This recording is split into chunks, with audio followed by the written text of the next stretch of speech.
World News in 5. Right now. News and developments making headlines around the world in 5 minutes. World News in 5. Here on Radyo Pilipinas World Service.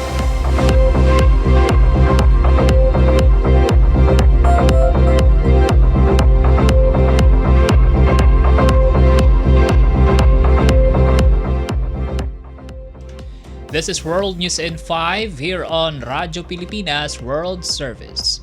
Indonesian President Prabowo Subianto assures that he will always safeguard his country's sovereignty. This as his government recently entered a joint maritime development deal with Beijing, an agreement that some analysts warned could risk Jakarta's sovereign rights. At the sideline of his official trip in Washington, Prabowo stresses that partnerships are better than conflicts, adding that he respects all powers concerning the territorial dispute in the South China Sea. Last weekend, Prabowo and China's President Xi Jinping reached what their joint statement described as an important common understanding on joint development in areas of overlapping claims. Indonesia's foreign ministry on Monday reiterated that Jakarta is a non-claimant state in the South China Sea, has no overlapping claims with China, and sees China's claims with no international legal basis, a position that it said remains unchanged despite the signing of the agreement.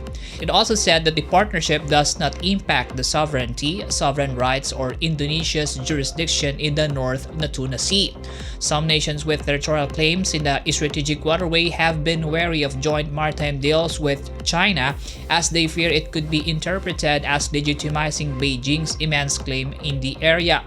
China for years has been claiming almost the entire South China Sea as part of its sovereign territory, an entitlement strongly opposed by other claimant states. A 2016 ruling by the Permanent Court of Arbitration in The Hague dismissed China's sweeping historical claims to the waterway. Still, Beijing has refused to acknowledge the ruling and continued its militarization and aggression in the disputed waters.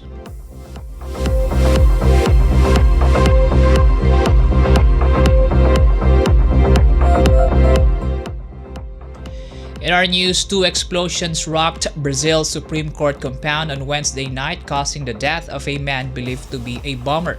According to reports citing local authorities, the unidentified man killed himself with a bomb after trying to enter the Supreme Court's building.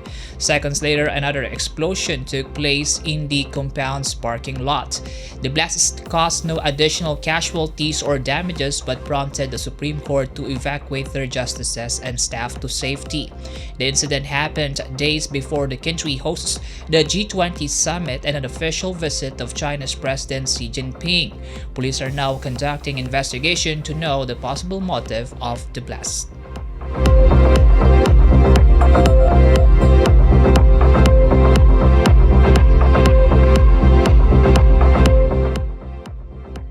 And for Philippine Embassy and Consular news, Philippine Ambassador to South Korea Teresa Dizon de Vega underscored the impact of Korea Export-Import or KEXIM Bank-funded projects for the transformative economic development of the Philippines.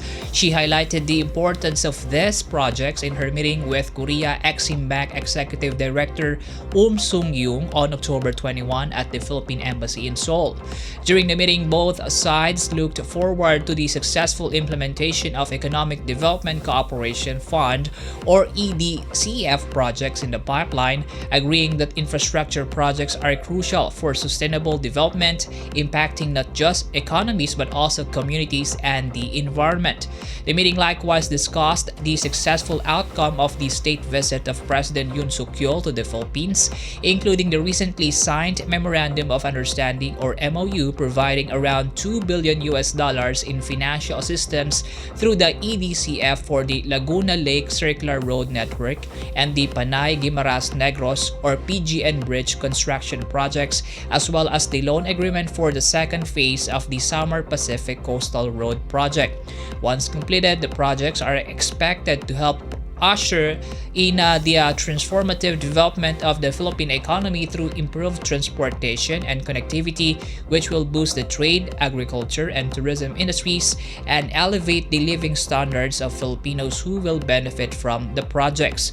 Both the Laguna Lake Circular Road and the PGN Bridge construction projects are mega landmark projects, ranking as the first and second largest projects in the fund's history. The Philippines and the Republic of Korea are longtime partners in economic and industrial development through the EDCF Fund.